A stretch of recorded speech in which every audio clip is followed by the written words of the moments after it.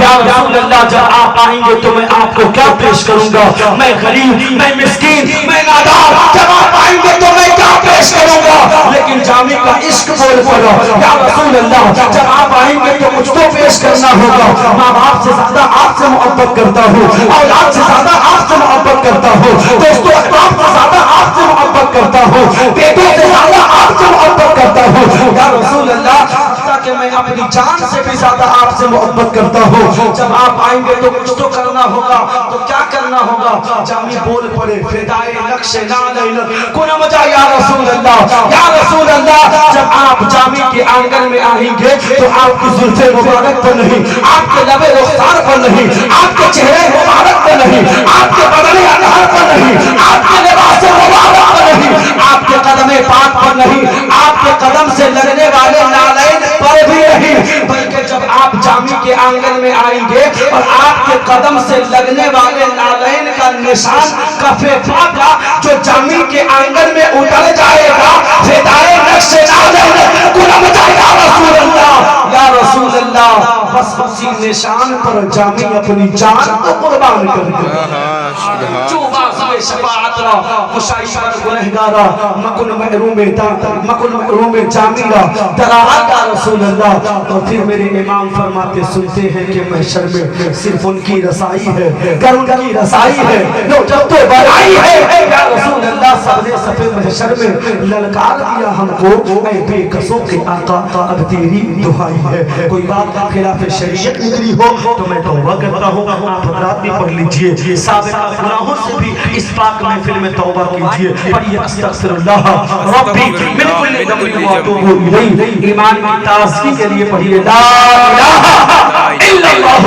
محمد رسول اللہ صلی اللہ تعالی علیہ وسلم. ان سے کیا مانگے کیا سوال کرے, جو خود ہی امت کا خیال کرے, بات بگڑے تو سب یہی چاہے, فیصلہ آمینہ کا لال کرے. السلام علیکم.